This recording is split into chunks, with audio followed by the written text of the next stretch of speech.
This is John Batchelor, CBS Eye on the World. It is the summer of 1862.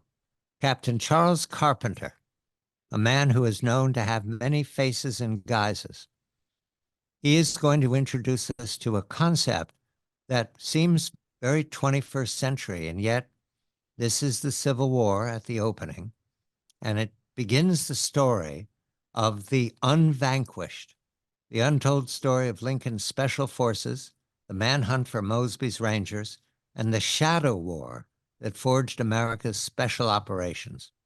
I welcome the author, Patrick K. O'Donnell, my good friend, to introduce us to Captain Carpenter, who is not trustworthy. And yet that is the nature of this business. These are very brave men who are also at the same time capable of betrayal. That makes the challenge of serving with them and using them in combat to be especially dangerous, and why so many of the commanding voices of the Civil War didn't trust it. Patrick, congratulations and good evening to you. Introduce us to Captain Charles Carpenter and what is Jessie Scouts? Good evening. Good evening, John. This is the Jessie Scouts were previously an untold story until the Unvanquished, and their origins begin in 1861 in the battleground of Missouri, where it was brother against brother, neighbor against neighbor. It was a true insurgency in the Civil War, and John C. Fremont, the first Republican candidate for president in 1856, is in command of a army group at this point. And he introduces scouting or scouts to his group. He was known as the Pathfinder or the Explorer prior to the Civil War. He explores California. He employs scouts there, men of the West, trappers, hunters, expert men with guns. And he does it again under his command. And he brings together a group of scouts that had been trailblazers in the West. And John C. Carpenter is one of those men. And he's part of what they call the Jessie Scouts. And it comes from an extraordinary woman, and that is John Fremont's wife, Jessie, who is a senator's wife. She's charismatic. She's a brilliant woman that writes. And John often sends her to run interference for him when there's political issues involved. He's a senator in California before the war, and the men admire Jessie and name themselves after her. In fact, there's a contemporary account that says that she was the better man of the two between her husband and herself. And she's just an extraordinary woman that these men admire. And the Scouts they develop tradecraft that's very much 21st century. They're commandos. They dress as Confederates. They wear Confederate uniforms. They disguise themselves. They infiltrate behind enemy lines. They go into places like Fort Donelson, for instance, and John C. Carpenter, who's the leader of this band, literally infiltrates and exfiltrates from the fort. There's detailed plans that he provides that may have had a role in the actual capture of the fort. But he does things that are really interesting. One of his disguises is he actually goes out as a woman and escapes. But Carpenter, like many of the Jessie Scouts, have kind of a darker side. If it's not nailed down, they steal it. So this group has some great tradecraft that they develop, but they also have a checkered past, and this doesn't sit well with the U.S. Army. And John C. Carpenter is literally cashiered out of the Army for lying and stealing. And it's almost the end of the Jessie Scouts because John Fremont, decides to not take another command. And the group is nearly disbanded, but small elements of it remain, and they're passed from one command to another. All right, we stop there, Patrick, because we go to the other side. Carpenter's cashiered, summer of 62. It is now also the Confederacy's approach, but the Confederacy has something that will quite define the irregular soldiers, different from the Union, which is the Partisan Ranger Act. What is that, Patrick? The Partisan Ranger Act is a way to sort of rein in irregular groups. Irregular groups during the Civil War would be guerrilla fighters.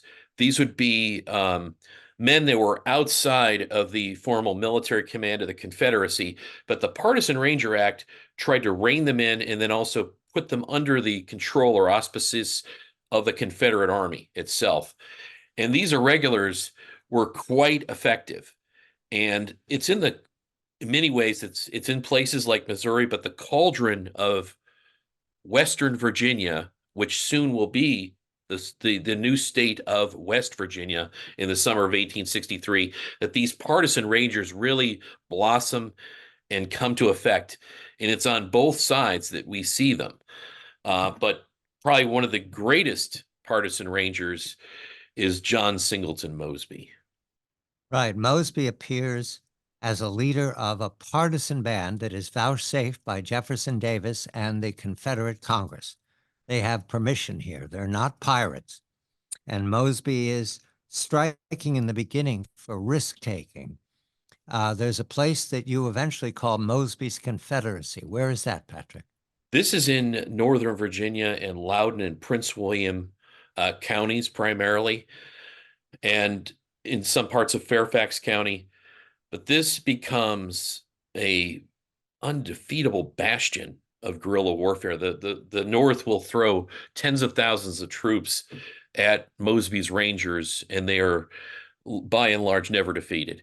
And it's this massive number of troops that are sent there that is exactly what Mosby wants. But let me just back up a second for Mosby. Fascinating story. 5'7", 28 years old, 128 pounds, and his first guerrilla stint as a guerrilla fighter is a disaster. He is given authorization from Jeb Stewart, and he is at a train station with his only acolyte or follower, one man with a club foot, and they're captured by an entire company of Northern cavalry, and he's imprisoned. But he makes lemons out of lemonade, and in his imprisonment, he is exchanged for another prisoner, another Yankee officer, and as he is being transported down the river on a Union steamboat to the Confederacy and his freedom, he spies a massive number of Union reinforcements that are poised for battle. He recognizes that this is crucial intelligence, and as he gets off the steamboat, he immediately rides to General Lee's headquarters, and it's this lowly lieutenant that provides actionable intelligence for the Battle of Cedar Mountain, and it changes the course of that entire battle. And he's given more trust by men like Lee and Stewart, and he's given another chance. And in the winter of 1862, at a place called Oakham Manor, which is outside of Middleburg, he's given 6 more men in a try again at guerrilla warfare. And it's here he says, I will change things and I will create Mosby's Confederacy in these counties. And it's exactly what he does. A detail is his relationship with Jeb Stewart. Who is Jeb Stewart at this point? Jeb Stewart is a Confederate cavalry commander who commands a large portion of the South's cavalry, and Mosby is a trusted lieutenant of Jeb Stewart. They recognize that he's a lawyer, he's a brilliant man, he's unassuming, doesn't drink, he likes the original bean. In fact, he drinks only coffee that's real. But he is an incredibly smart and brilliant tactician, which will rein in what we now know as modern irregular warfare. Much of it is patterned after what Mosby does in his so-called Confederacy in Prince William and Loudoun County. And I want to emphasize again, Patrick, which I learned from your book, Lee and Davis and Lincoln and Grant eventually, but certainly the commanding staff before Grant takes control in 64, they're ambiguous about partisan activity. Correct, Patrick? They're ambiguous, but Lee is he's kind of two minds. He likes the idea of it, but he doesn't like the idea of the lack of discipline and the fact that these men, in some cases, can be very dangerous to the Southern cause because they will harm civilians or they will harm the reputation of the Confederate Army. It's about honor. to them. So there's this kind of, it's a double-edged sword that he's kind of constantly playing with, but he recognizes there's an important role for covert and irregular warfare to change the dynamic of the Southern War, because they never have enough men or material. So asymmetrically, it is a way to fight a war, and it's a brilliant way to fight a war. But my interpretation, they have two minds, but at the same time, they never entirely endorse it and never entirely condemn it. Is that the way you read That's this? exactly correct. But as we know, in the 20th century and 21st century, an insurgency that has the support of a population is it almost impossible to defeat. And it's Mosby that is generating and creating what we now see as modern irregular warfare and The guerrilla book, the operations. book is The Unvanquished, The Untold Story of Lincoln's Special Forces, The Manhunt for Mosby's Rangers, The Shadow War That Forged America's Special Operations. We're going to West Virginia. Patrick introduces to Richard Blazer. Who is he? Richard Blazer is one of the most unlikely heroes of the Civil War. He's a he drives in the Ohio River a barge that delivers supplies before the war. Richard Blazer joins the war, but he has this kind of knack for hunting people, and he's a flop on the parade ground. This guy's uniform is always disheveled, his buttons are unbuttoned, and he has kind of one eye that doesn't see. It wanders. Um, but he's absolutely brilliant, and he leads from the front, and he's in charge of a small group of men, a company that would become known as Blazer's Scouts or the Legion of Honor. And they are linked to John C. Carpenter's Jessie Scouts because many of those men that were disbanded become part of his unit. And they utilize the tradecraft of the Jessie Scouts, which is in like a portion of the group always rides in front, and they're always wearing Confederate uniforms. But they are manhunters. And this is the first modern hunter-killer team in the U.S. Army that goes after partisans. But they don't use a blowtorch. This is fine detective work. Richard Blazer is always interviewing anybody that he sees. It could be a young African American slave. It could be a young kid or a woman or a civilian, anybody. And in his mind, he takes this information that he gathers and builds a mosaic on where the Confederates are hiding. And through lightning raids, he apprehends them, either captures or kills them. And they're in the rugged mountains of West Virginia. Right. That's important. This is a terrain that is conducive to hiding and ambushing. He's up against another group that are straight up villains. William and Philip Thurman. Who are they?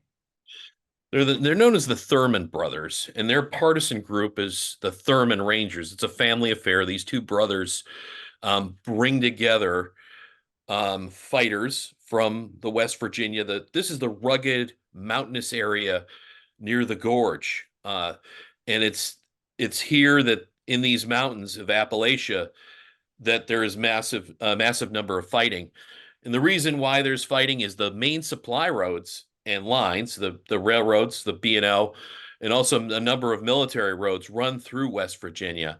And they have to be, or I should say Virginia at this time, Western Virginia, and they have to be protected. It's a bit of a buffer zone between both sides. And it's the Union that's trying to protect these vital supply lines.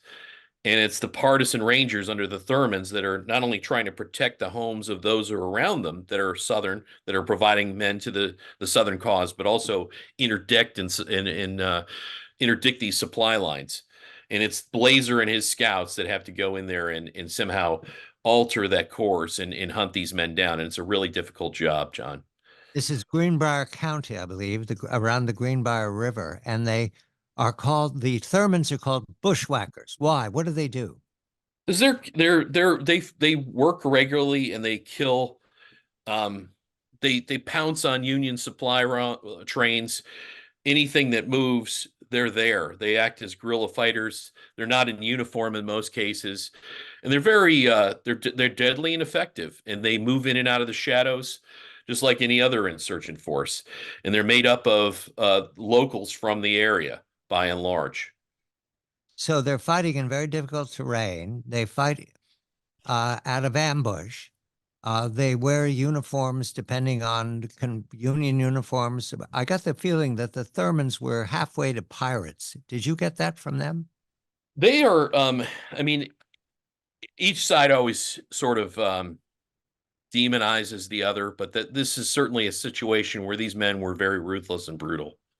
And there are numerous accounts that if you were captured by these men, you may not survive. And that was certainly the case with many of Blazer's men. They knew that if they had been captured, they generally they weren't going to come home by these men. So they were very ruthless and tough. Who did Blazer report to? Blazer reports to a general by the name of Scammon, a number of generals initially, and then eventually Averill, who comes in. General Averill is, he's disgraced in a battle. It's not really his fault, but he's sent to the backwater of West Virginia. And I should point out, in the summer of 1863, West Virginia becomes a state of the Union. And interestingly enough, it becomes a slave state within the Union in the summer of 1863. And it's here that Blazer and the Jessie Scouts, which are still around, coalesce under General Averill. And they're tasked with, Blazer is tasked with hunting men, but also leading the armies from out front. They're doing battlefield reconnaissance. And the Jessie Scouts, those that remain, are doing exactly the same thing. Averill really kind of utilizes them in a very novel manner. They're moving the armies on raids to raid the Confederate railroads that are in the area, which are very important. Patrick K. O'Donnell's the author of The Unvanquished. We're going to raid Washington. It is now the summer of 60. Let me see, get the date right. No, it's February to March of 1863. 64. 64, thank you. This is a raid that is important to note because it becomes a predicate for other decisions made by the Confederacy for the balance of the war. A young man named Dahlgren and a general named Kilpatrick put together a plan approved by Stanton, the Secretary of War. It's a raid on Richmond. And the raid, while at first not successful, becomes an argument throughout the Confederacy and throughout the Union for the balance of the war. Patrick, who is Dahlgren that he's chosen, and who is Kilpatrick, and what is the plan? Plan is to use Kilpatrick as sort of a decoy force that distracts the South. Well, Dahlgren, who's a son of a Union general who's missing a leg from his war service, he has a false leg, is to ride along the backside of Richmond and then attack and strike the city and burn it to the ground and kill its leaders. And this is considered controversial for obvious reasons. It's this is ungentlemanly warfare. And the raid kicks off, and they make it into the suburbs of Richmond. They try to cross one area that becomes challenging. There's a ford that's at a higher level, and the raid starts to basically disintegrate as the home forces in Richmond rally, and they surround many of these raiders, and Dahlgren is actually killed in the raid itself. And in his leg, his false leg, are orders from Secretary Stanton, the Secretary of War, to actually kill Jefferson Davis and the leaders, and also burn Washington. And Union immediately denies that these are true. And for years, it was considered potentially a Southern plant. But forensic analysis and other scholars have now come to the conclusion that they were indeed the orders were indeed true orders. And it was a raid approved by Stanton. Do we know who else in the cabinet knew about it? It's quite possible that President Lincoln may have known about it as well. It's what we call in the 21st century decapitation raid. Exactly. And they meant to do this without announcing anything. They were just going to raid in, burn the city, and always kill Davis, or was there a thinking about kidnapping him? I think that there's a possibility it was kill or capture, whatever was possible. But I think the likelihood was, I think the thought was to probably kill the Southern leaders as much as possible. This is late winter, early spring of 64. We now need to go to consider how the Confederacy was seeing the struggle at this point. But I want to underline that the challenge for the Union was there were not enough troops to occupy. Explain what that meant for how they conducted the warfare, especially when Grant took over. This is an incredibly important point. During the entire Civil War, even in 1865, the North hardly occupied any Southern territory. They never had enough troops to fully occupy the South. So they were constantly going after the Southern armies. That was the goal, to destroy them. But the fact that they could never occupy the South or its population meant that an insurgency would be very, very difficult to defeat. And the South recognizes this and turns to irregular warfare and covert operations to change its course. And it's highly sophisticated, John. It's not only John Singleton Mosby and his guerrilla fighters that are a small group of men that tie down tens of thousands of Union troops by raiding trains and supply lines. They're also doing highly sophisticated political operations to influence the election of 1864. And this is done through a shadowy organization known as the Confederate Secret Service. And the Secret Service has not only a signal corps that uses telegraphy and the telegraph, coded messages, but they also have spies and covert warriors that are trying to influence the election through press operations. I wrote a great article in Fox News on how the election was they influenced the press by plying Northern editors who were Democrats with money and gold to write stories about the Forever War that could never be won. And then they were also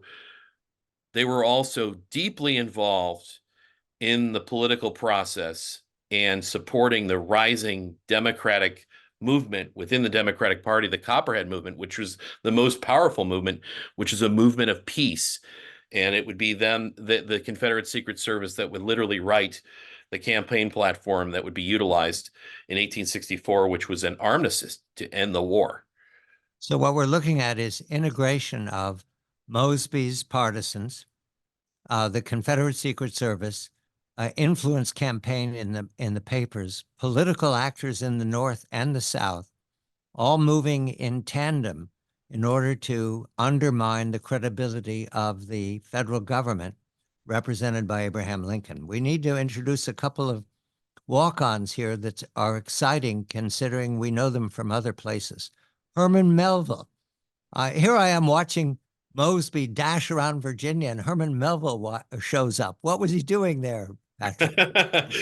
This is some of the great characters. This book is filled with extraordinary characters, and Melville writes Moby Dick years earlier, and he's sort of a struggling author and writer at this point, and he decides to get permission to embed basically as a writer, and he embeds with the Union Cavalry, the 2nd Massachusetts Cavalry, who are guerrilla fighters, Mosby fighters, and they ride into the Confederacy, and Melville just paints a beautiful picture of insurgent warfare, how within the shadows there are always these Mosby fighters that are lurking, which terrifies this band of 2nd Mass Cavalry as they ride into Mosby's Confederacy. And the Mosby takes pot shots at him, and it's just, there's an amazing poem that's generated by Melville describing Mosby to a T in his irregular warfare. I'll read a line from it. Fitzpatrick provides the poem. Who to the ground shall Mosby bring? That's Herman Melville commenting on a man who is dominating the headlines right now, John Singleton Mosby, and we've introduced him, but we haven't said how he governs his troops. First of all, he's very popular right away. So they keep adding companies. A, B, C, D. Did he stop there? Was it 4 companies? There are, as the war goes on, John Singleton Mosby's great coup at the beginning of 1863 is he rides into the heart of a Union cavalry encampment at Fairfax and kidnaps a Union general right under everybody's eyes and then rides out. It's an incredible coup. And the Mosby's Rangers start out as one company and then they mushroom into multiple companies. And by the end of the war, it's significant. Nearly 1,800 men strong, and in multiple companies. And it continues to expand from there, from his notoriety. His friendship with Stewart is important. Stewart is wounded at Yellow Tavern. The attack on Yellow Tavern is made by a man named Sheridan, who's very important for what happens next. But we need to turn to a response by the Confederate cavalry to that raid by Dahlgren and Kilpatrick. The book is The Unvanquished, The Untold Story of Lincoln's Special Forces, The Manhunt for Mosby's Rangers, The Shadow War That Forged America's Special Operations. Jeb Stewart is wounded, and he is very good and very easy to work with for John Singleton Mosby. There is another man we need to introduce who is not easy to work with. Nobody finds it easy to work with because he's cantankerous and likes to keep his own counsel. His name is Early, Jubal Early. And he's got a cavalry force that is very likely to have won the war, but for the accidents of warfare. Patrick, what is important to know about Jubal Early and John Mosby? Jubal Early is considered General Lee's mean old dog. He's cantankerous. He's not friendly. And in terms of the relationship between Mosby and Jubal Early, they don't like each other. They can't stand each other. And this is an unfortunate thing for the Confederacy, because had the two worked together in more coordination, the capital may have fallen.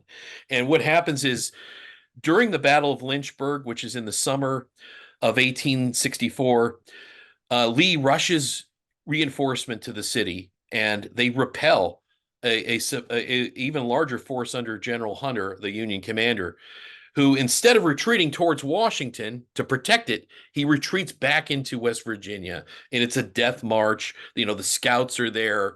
It's a really, it's hot. Many men just die of dehydration. But the way the way to Washington, D.C. is open. And they march through the Shenandoah up towards Maryland, and this is the back door for the Confederacy to the nation's capital. And they fight in Maryland at a place called Monocacy. And this is where the author of Ben-Hur makes a valiant stand, which burns a day of time for Early. Wallace is his name, and he's watching on his clock how many hours he's buying for the defense of Washington. It's very brave of him. It is. It's extremely brave. They lose the battle, but they burn up time. And Early marches as quickly as he can. Unfortunately for Early, I should say, and fortunate for the Union, it's burning hot out. It's the summer, and the sun is beating down on Early's men as they march through the dust towards Washington. But Washington is poorly defended at this time, John. There's hardly anybody in the entrenchments, because the Sixth Corps, for instance, had been moved down to Petersburg, where there is a siege going on by General Grant. So much of the Washington defenses have been picked clean, and it's the invalids, it's anybody that's there, including my great-great-uncle, Orrin Mills, is thrust into the vortex of battle and thrust into a Confederate army, which is over 10,000 strong, which is marching directly at the capital's defenses, which are not completely manned. And they have a plan, not only to charge into the capital, but also to free the prisoners of war at what, Lookout Point? Is that where it is? The camp? Yes, this is Point Lookout. This is a complex special operation that they conduct. They're not only they use another partisan leader by the name of Henry Gilmore, or Harry Gilmore, I should say, and he is tasked with a distraction raid on the B&O Railroad further off to the west, and other forces are march down to Cape Lookout, which is on the peninsula, the southern peninsula. Where there's over 10,000 Confederate troops down there. But the plan is unmasked. There's actually the Confederate Secret Service is involved in this. Plan is unmasked, and they decide to scuttle the raid on the prison war camp, which would have been, I mean, it could have really changed the course of the war. It was incredibly important to have for Early to have been able to replenish himself with thousands of fresh new troops potentially. But they march towards the capital, and it's the Sixth Corps that literally is getting off the boat at the Washington Navy Yard as early as at the gates of Fort Stevens. And Orrin Mills and any of the other men that were in Washington, these were 100 Days men in Mills' case, were thrust in front to save the nation's capital. One of those defenders was the president himself. The story of standing on the parapet under fire. This introduced Abraham Lincoln defending Washington. Abraham Lincoln is fearless. He goes to the fort to offer morale and literally stands in the parapet. There's Confederate sharpshooters that are sniping away, and he's told to to protect himself, get down. And the Sixth Corps at this time arrives in exactly the right time and place, and then the forces within Fort Stevens are bolstered, and Early breaks off the attack. One of the close thing that would have cost the Union the war. One of the reasons it was possible for Early to get that close is because Mosby, without coordination, had drawn off some defenders earlier in July. This is between July 3rd and July 12th, or these are the critical days. The headlines reflected in the North, they thought Washington was going to be burned. I'm framing this, however, as a response to the Dahlgren Raid. Did Early know about the Dahlgren Raid? To your Yes, knowledge? it was all around the southern papers. Everybody knew, and the northern papers as well. And so there's this going on, and as you mentioned, John Singleton Mosby conducts a raid. It's called the Calico Raid at Point of Rocks, Maryland, where they sever the B&O Railroad there, which cuts reinforcements to Wallace, and also prevents reinforcements going back into Washington, D.C. But had Early actually employed John Singleton Mosby as a scout to scout out the weak points in Washington, I think there would have been even greater success, or to utilize him in the raid to free the prisoners. I want to mention that Mosby is not a bushwhacker. That Calico Raid, my note here says they fought hand to hand against a man named Forbes, who was bested by Mosby in captures, and they become friends after the war. Hand to hand, Mosby, is this where Mosby leads the frontal assault on the Union? This is where what happens is after the Calico Raid, Mosby goes back towards Leesburg to drop off what he captured. It's called Calico Raid because they captured a number of like prints and calico. And the women of Leesburg were thrilled to have all these various supplies, etc. And they then make their way towards Mount Zion Church, which is in Aldie, Virginia. And they come head to head with the 2nd Mass Cavalry, who were, as we mentioned earlier, this is where Herman Melville had ridden with one of those companies. And they clash with the company of men from the 2nd Mass as well as another unit.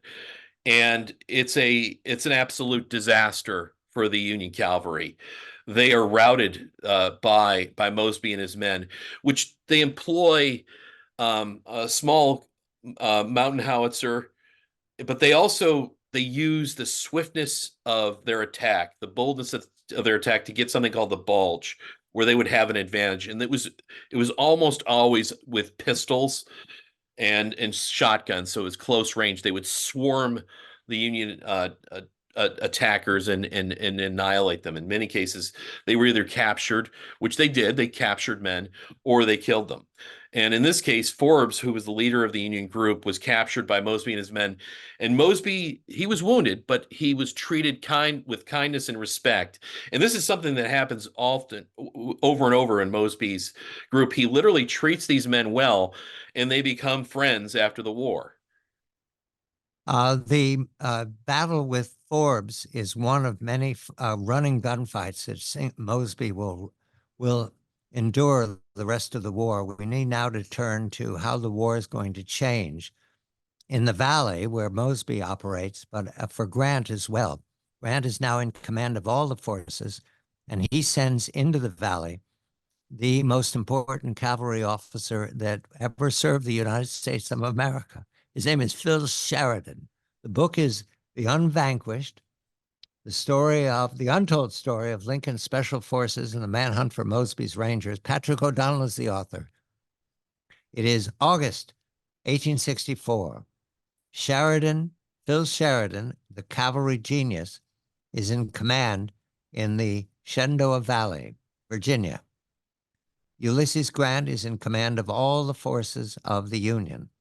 Grant's distinction here is that he is going to attack and attack and attack. However, he's aware that the irregular forces, the partisans of the Valley, are very much undermining the credibility of the Lincoln government of the North. So he wants it solved, and he writes to Phil Sheridan, a man whom he will intimately trust the rest of their lives together. He writes him and says, I want you to deal with the men of the Valley in this fashion. Where any of Mosby's men are caught, I want you to hang them without trial. And I want you to destroy any crops, animals, enslaved persons without hesitation. And all men under 50 in the Valley are to be made prisoners of war. Patrick, congratulations again. Grant is enraged, and he writes Phil Sheridan what is to be done. This would have been total war. This would have been a burned landscape. It would have resembled the things that we saw in the 20th century. Does Sheridan follow his orders? Thank you. Not entirely. In fact, especially with the prisoners, he does not follow the orders entirely. And this is something that Philip Sheridan is known for. He follows some orders. He follows the orders that he wants to follow. But this isn't one of them, because he recognizes that the election is looming and there's an information war raging. And this is detrimental. The death of civilians, for instance, is extremely a hot topic, or burning their homes. And he executes some of these orders. And the trigger for this was known as the Berryville Great Wagon Raid. And Mosby and his men had destroyed hundreds of part of a massive wagon train. This is part of Philip Sheridan's advance towards Winchester. And he destroys the wagon train, and it becomes a disaster from an optics sense, but also from a supply sense. He didn't properly guard them. And Mosby's men have a field day, capturing and killing many of the men, and also burning the wagons. And they need a solution. And that solution is Richard Blazer and Blazer Scouts, the Legion of Honor, the manhunters that had taken out the Thurmans, that had led the armies at parts of the point.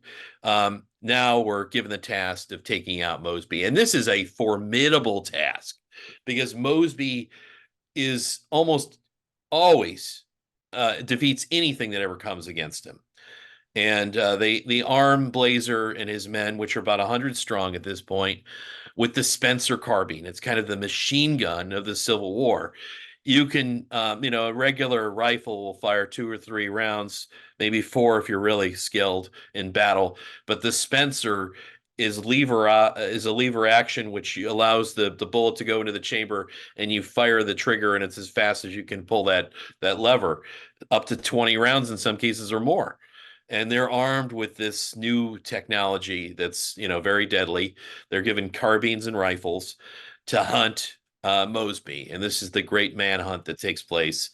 And Hunter and Blazer sets out, and they're very skilled at what they do.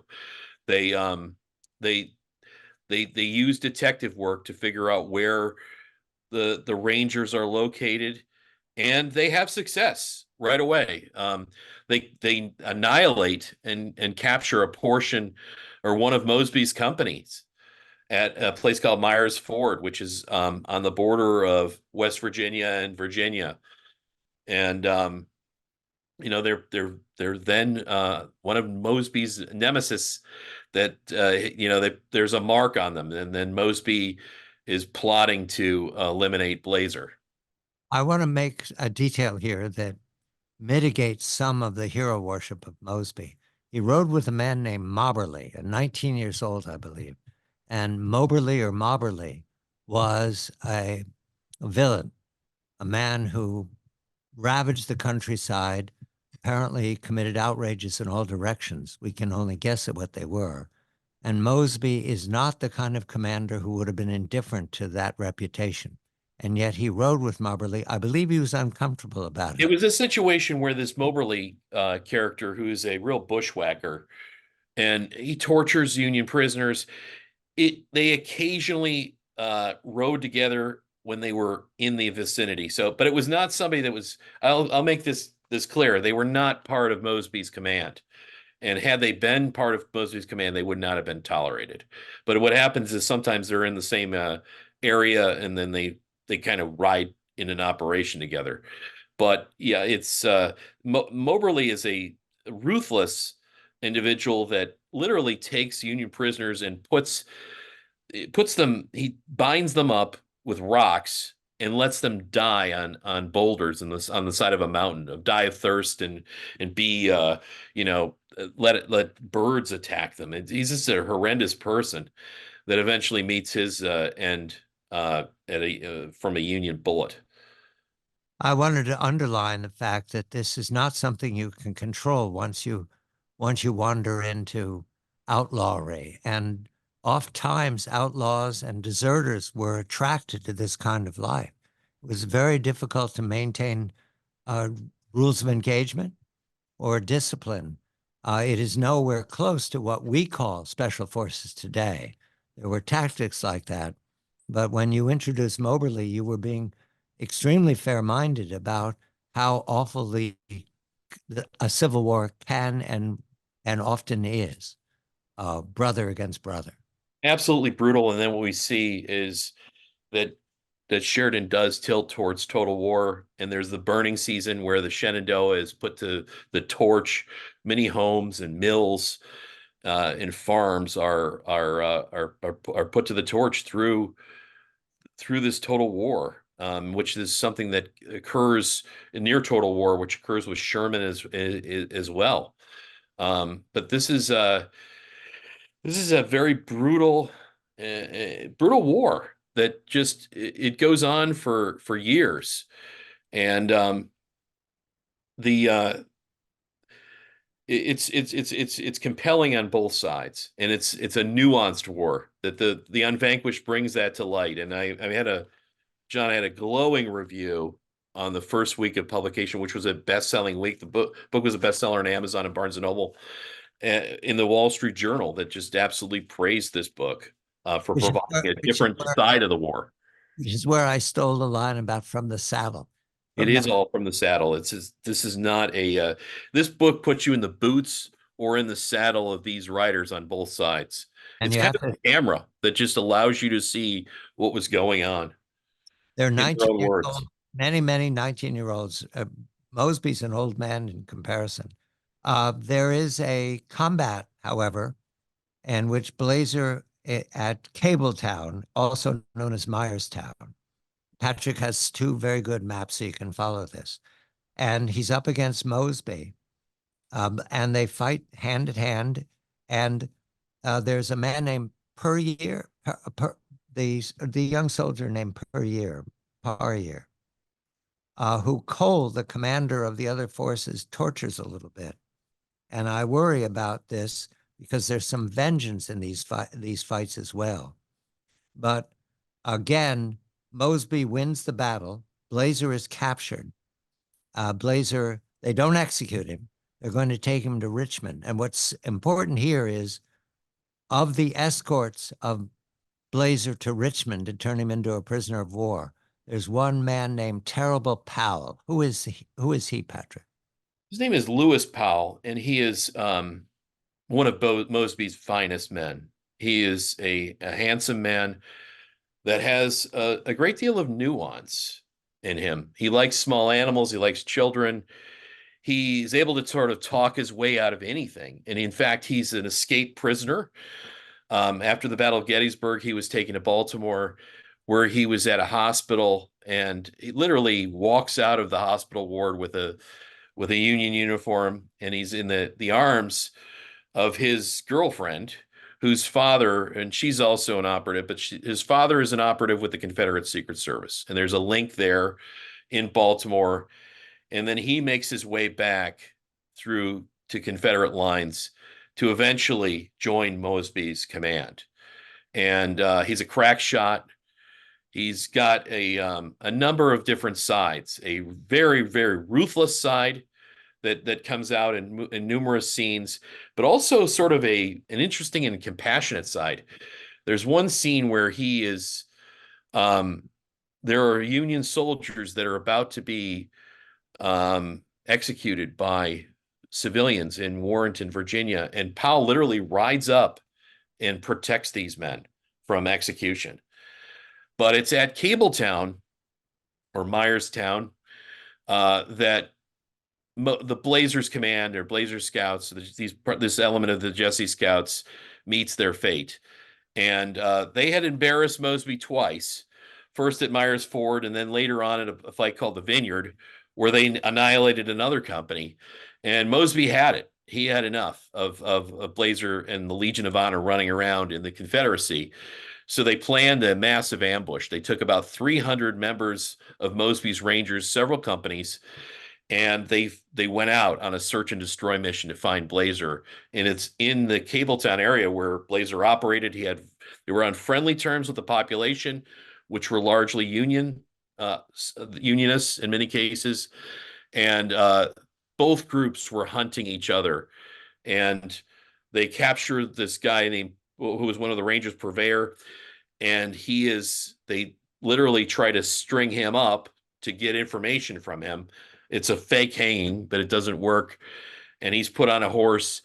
And what happens is Blazer Scouts then move towards an area near Cabletown or Myerstown, near the river, near the Shenandoah River, where Mosby, one of the companies, present themselves, but the other two are behind a rise and they don't see them.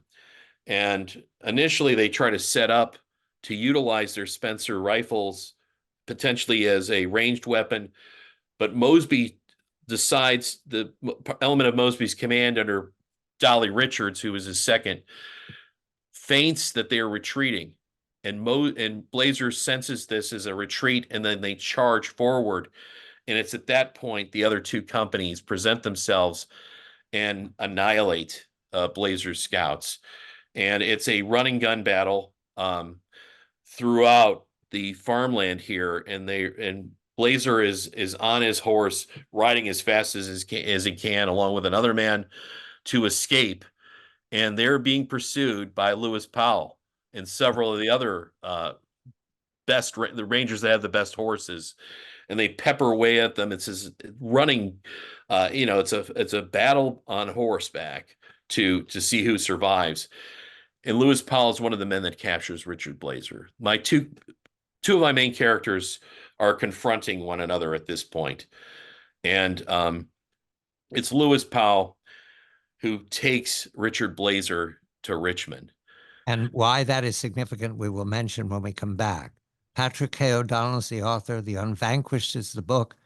Patrick's here, and he's just introduced us to one of Mosby's Rangers. His name is Lewis Powell. He's called Terrible Powell by his colleagues. And he now escorts Blazer, the commander of the Scouts, to Richmond, who's a prisoner of war. Quickly, Lewis Powell, the keen-eared among our audience, recognize that name. Who is he, Patrick? He's one of the Lincoln conspirators who works with Booth. And what happens is in December, after Powell returns from Richmond, he went down to Richmond to not only deliver Richard Blazer to prison down there, but it was also cover for him to work with his handlers in the Confederate Secret Service. And they are basically have devised one of the most daring missions of the Civil War, a mission to capture and bring back President Abraham Lincoln. And Powell returns to Mosby's Confederacy, where he doesn't go on any more raids after that. He's operating outside of Warrenton. And then suddenly what we find is Powell decides that the war, this is the cover story, that the war is too hard for him, and he just goes to Union lines and becomes a civilian, and he takes the oath. And then suddenly he finds himself back in Baltimore with the Confederate Secret Service under their safe house and protection, and then they immediately communicate with John Wilkes Booth and his group. And this isn't what you see is there's an extremely large organization that's well funded to kidnap the president. It's not just Booth and a couple guys, trying to come up with a plan to kidnap the president. It's hundreds of people that are involved with safe houses, with communication between the Secret Service. There's even a mysterious woman, the Frenchman, that moves in and out, that provides courier service and instructions to the group, and gold. And there's a lot of financing going on here. And it's an open secret. I have evidence of that Powell, his company commander, knew exactly that there was a kidnapping that was going on. It was in one of the published in one of the papers in 1890. Along with his second in command. So this is not a situation where Powell just suddenly decides that the war is too hard and he's going to become a civilian. Instead, he's going into the most dangerous special operations or covert missions of the entire war. And Mosby's knowledge or lack of knowledge about this, Mosby's people were practicing on the part of the river where they would have crossed in escaping with the president and members of his cabinet. Do I remember that correctly, Patrick? We have about a minute. What you find is that Mosby divides his command, and hundreds of men are then sent towards into Virginia, into the exact area that the kidnappers would then provide, that would go across the Potomac from Maryland into Virginia. And this is a security force. And it's a very, there's no other real explanation for Mosby sending all these men down over 80 miles away from Mosby's Confederacy, to an area where they have no connection at all. Patrick K. O'Donnell, The Unvanquished. This is a story within inside the story. However, we've got to get back to the Scouts and the Rangers. It is now early 1865. And a man named Young comes forward. Blazer's captured. He's going to have a rough time in prison. But Harry Harrison Young, who is unpreposing, but a man who blossoms in warfare. How so, Patrick? What did Young think about warfare? Young was absolutely fearless in battle and reckless, daring. What Sheridan had done is, after Blazer's Scouts kind of there's some elements that remain, but the Jessie Scouts are still there. He needed a commander for the Scouts, and the perfect match happens to be Young, who takes command of the group and the elements of Blazer Scouts. Some of them actually filter into the Jessie Scouts.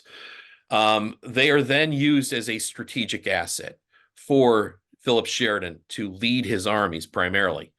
These are men that are in Confederate uniform. that are sent out in front of the army to find weak points, to provide tactical and strategic intelligence, but also to deliver messages between the armies and to manhunt for partisans as well. And Young takes command. He's only 5'5", but absolutely fearless in battle. And one of his first training missions is he takes the Jessie Scouts and assembles them for battle. They ambush an entire Southern regiment, only 50 men or so strong. And it's sort of a suicide mission, but he wants to demonstrate just sort of their mettle and how tough they are. And they attack it, and it's a hit and run operation, and nearly everybody survives.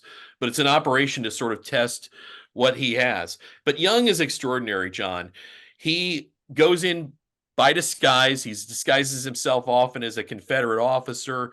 One story, he goes into a Southern recruiting station and recruits soldiers, under disguise. He becomes a peddler sometimes, or a civilian. He's a man of many faces and of many talents, and Sheridan loves him, and the two of them get along extraordinarily well. And it would be Young and the Jessie Scouts that really changed the course of the war, as Philip Sheridan decides to then move out of Winchester in the spring. We need to mention McCabe, because Young and McCabe work together. Absolutely. This is Young and Sergeant McCabe. He's a Jessie Scout as well. He's kind of Young's right-hand man. He's his top enlisted man. And they work together with the remaining scouts. There's also Archibald Rowan, who is at the time the most senior scout. That when Philip Sheridan asked, send me your most senior scout, Rowan turns up, and he's this 19-year-old kid that's, over 6 feet tall and 140 pounds. And Sheridan's like, well, I told you to send me this most senior scout. And he said, sir, I am it, because I've been here since 1862. Most of the Jessie Scouts, their missions are so hazardous that most of them die. But in the end, they receive 7 medals of honor for their extraordinary heroism and valor. Sheridan decides it's time to move out. No longer holding back. He's going to secure the valley. And yet he's wise enough to know how to use disinformation. This is a strange scene. We're not going to solve it, but we're going to introduce it. A man named Lomas and a man named Renfraw come to him. And what does Sheridan make of them, and what does he tell them? What he knows is that these two men are Confederate operatives. And he senses that, and then he sends them on disinformation missions. Basically, he feeds them with what they call like chicken feed, or some information is correct, others are false, and he seeds these men with false information on his plans. But his plan is actually to break out of Winchester, head through the valley, and join forces with Grant. And disobeying Grant, by the way. Grant wants him to go to Sherman. He decides to make up his own orders. This is an incredibly important part of the story too, John, because as you mentioned, Philip Sheridan doesn't always follow orders, and he knows that the heart of the war is going to be fought around Richmond and Petersburg. Grant wants Sheridan to go to Sherman, he's now in North Carolina. And Sheridan wants nothing to do with it, and he is going to join Grant no matter what. So it's the Jessie Scouts that lead Sheridan's troops through the valley towards Grant. And there's an extraordinary mission, John, where the Jessie Scouts are given orders to deliver the message to Grant, and they have to go through over 100 miles of enemy territory in Confederate uniform, evading patrols constantly, and in their mouths are written words that are wrapped in tinfoil to deliver to General Grant of what Sheridan intends to do, which is not to go to Sherman, but to go to join to join Grant at Petersburg and lead the attack on Lee's army. And they make their way through the lines, and it's epic. Rowan, it literally is. This is one of the medals of honor that is bestowed upon these men for their valor, which is extraordinary. I mean, they have to fight their way there. They deliver to Grant, but they become Sheridan's eyes on the campaign that's about to launch. It's March 2nd. It's early March. It's still wintry in Virginia. It was a very cold winter. And Sheridan's moving out, but he has to see what the terrain is. And the scouts become real scouts. They're no longer spies. They're no longer operating independently. I got the sense that Sheridan wouldn't do anything until they told him where the enemy concentrations were. Absolutely. And they play a vital role in seizing some of the bridges that the Army needs to advance through. They're also involved in the Battle of Waynesboro, where Early has what's left of his force. Not very much, not very many, but they're there, and one of the scouts literally captures a battle flag. But they lead the army to the south and towards General Grant, and they do an incredible job doing that. This is something that no other really army has. Philip Sheridan has harnessed these men as a strategic asset at this point, hence the name that I Lincoln Special Forces. They're using their ability to do reconnaissance, but combining it with intelligence. And it's real-time, excellent intelligence that Sheridan uses to penetrate the southern lines and make his way towards Grant, and also evade Confederate forces that are there to pursue him. For those of you who know the battlefield, Patrick provides a great deal of information and some useful maps about Lee's breakout from Petersburg, immediately meeting the Battle of Five Forks, which is critical, but all the battles now are critical because Lee is what is Lee's thinking, Patrick? What does he want to achieve by breaking out of Petersburg? What happens, John, with Petersburg is that Lee realizes that they need to break out. But the Battle of Five Forks has a number of layers to it that I bring out. There's a shadbake, for instance, that the men of the Confederacy, the main leaders, are under General Roser, or Colonel Roser at this time. They have a shadbake where they literally bake fish, and the leaders of the Confederacy, this task force under General Pickett, are then removed from the battlefield, and they're baking fish, and they're having a luncheon. It's exactly at the wrong time. And then there's an atmospheric anomaly where they don't hear the gunfire. But it's the Jessie Scouts that also probe the line and find the weak points, and they ride with Sheridan to lead the breakthrough at Five Forks. And Sheridan is extraordinary, John. He's on the horse. He's on horseback leading the charge.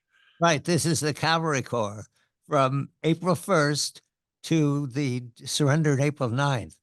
And Sheridan's troops shadow Lee's troops. They shadow them and they surround them, and every once in a while they attack their wagon trains all the way across. And the eyes for that, which I didn't have, I knew the battles, Patrick. We all knew the battles. We didn't know how Sheridan was probing, because there were mistakes made along the way as well. There were, in warfare, that is the fog of war. But Sheridan's good information came from the Jessie Scouts, and I didn't understand until I realized, thanks to your book, that they were wearing Confederate uniforms. So they blended right in with the retreating troops. Exactly, John. I mean, there's a number of things.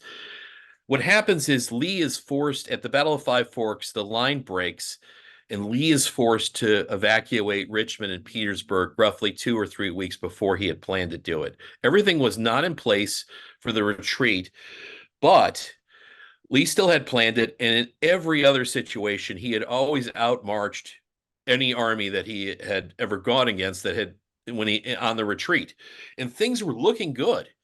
But it's the Jessie Scouts that play a huge role. There's evidence that they may have intercepted the orders to provide food at Amelia Courthouse, which is Lee's first kind of rendezvous point with the elements of his army that were coming from Richmond as well as Petersburg. And instead, to their utter horror, when they open up the boxcars, they find like caissons and uniforms. So they're starving. And, orders are then sent to supply the army from trains that are going to come out of Lynchburg. And it's here that the Jessie Scouts are playing a vital role. They're doing a number of things. They've captured a Confederate general. They are out. It's almost like sort of the Battle of the Bulge, where there were German paratroopers that landed in American uniforms that were providing misinformation to the army. They do that. They do that there. They direct the Confederates to go to the wrong place.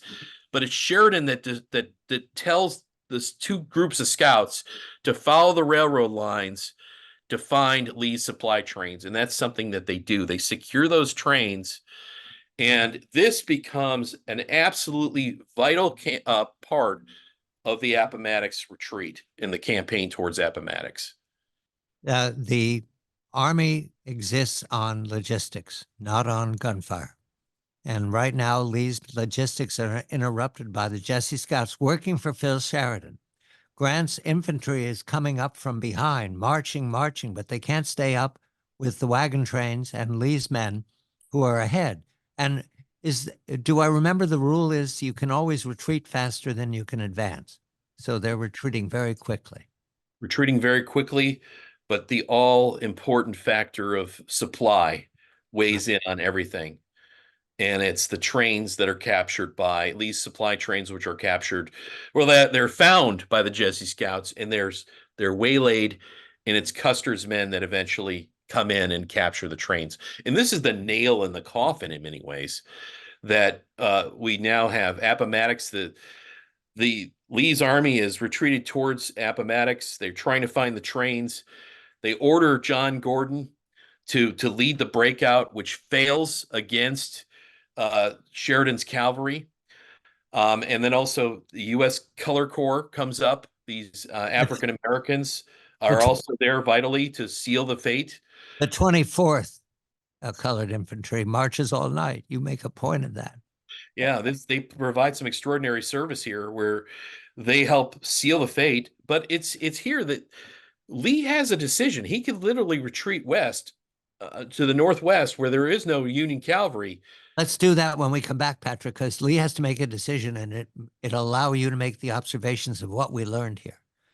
The book is The Unvanquished, the untold story of Lincoln's Special Forces, the manhunt for Mosby's Rangers, the shadow war that forged America's special operations, and details we've never had before. Lee must make a decision. He's surrounded by counselors, including the governor of Virginia and his generals, and there is the choice. The choice is become irregular forces, become guerrillas, go to the mountains, or surrender. Patrick, how does Lee decide this? This is one of the great decisions in American history. Lee puts America first instead of the Confederacy first. He puts the fact that he wants, Southern women and the children of the South and those that are in the next generation first. He directly disobeys Jefferson Davis's order to conduct guerrilla warfare. And from a military sense, it made sense to conduct guerrilla warfare.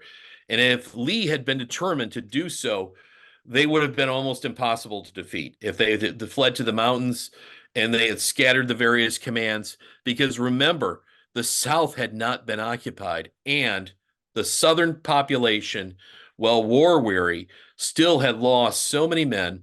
They were still behind the war itself. And as we know, in insurgencies to this day, when a population has a large support of that population supports the insurgency, they're almost impossible to defeat. But Lee puts, America first instead of the South, and decides to disobey a direct order. And to Grant's, General Grant is wise and provides respect to his opponent. Rather than round everybody up as a POW and disrespect them, he offers very, very favorable term. This is statesmanship. I think it's also the beginning of America where it comes together again, and reconciliation and forgiveness. These are very, very important points that apply to today. Statesmanship, putting country first, and these men did exactly that, which creates the modern America that we now know, in the sense that America then comes together after really Appomattox, even though there are still several months of war left. But it's the example of how these two men conduct themselves and the surrender that changes history. Yes, they meet in the afternoon of April 9th at Appomattox Courthouse. Detail the surrender, including that I believe they can take their horses and their weapons, and he doesn't ask them to take the buttons off their uniforms. I can't remember all the details, but there's an important moment where John Gordon Brown, is that the general? John Gordon Brown is marching out. John Gordon, I'm sorry, I'm misremembering his name, is marching out the men who must stack their rifles. And Joshua Chamberlain is overseeing this. That's one of the heroes of Gettysburg, Joshua Chamberlain of the 20th Infantry, Maine. And well, you tell it. He orders a salute. What does it mean, Patrick? What it means is it's about respect at this point. And the Confederates, the officers are allowed to keep their sidearms and pistols, their swords. It's the weapons of the cannon and rifles have to be stacked. And they lead a parade. The Confederates lead a parade, and they are paraded in front of the Union Army. And there's an order not to jeer. It's an order of respect. And Chamberlain salutes John Gordon at this point, General Gordon. And it's a, honor, as he says, it's honor meeting honor at this stage. And it's a matter of respect that has it's a very, very powerful scene and statement. And John Mosby, after the war, where does he go? This is interesting, John. John Singleton Mosby is a hunted and wanted man. He turns himself in right before the trial of the conspirators after it ends, nearly the last day, and then he's still hunted. And it's Mrs. Mosby that sends a letter to General Grant to see if he could stop the harassment. And the letter changes lives. The two men become best friends. And John Singleton Mosby and General Grant, John Singleton Mosby becomes one of Grant's campaign managers in Virginia. He's an ardent, instead of being a Democrat, all the Confederates were Democrats at this time, he becomes a Republican at the And he has an opinion of what hell is. Please remind everyone. And one of the famous quotes is, when asked what it's like to be hell is being a Republican in Virginia, is what Mosby quotes. And he's literally sniped at and nearly assassinated in Warrenton. He becomes a counselor for China or at Hong Kong, and saves the lives of many women that are being trafficked. And it becomes a friend of the young George S. Patton. And it's, long suspected that maneuver warfare, he may have learned a thing or two from John Singleton Mosby. John Mosby, 1833 to 1916. Patrick K. O'Donnell, The Unvanquished, The Untold Story of Lincoln's Special Forces, The Manhunt for Mosby's Rangers, The Shadow War That Forged America's Special Operations. I'm John Batchelor.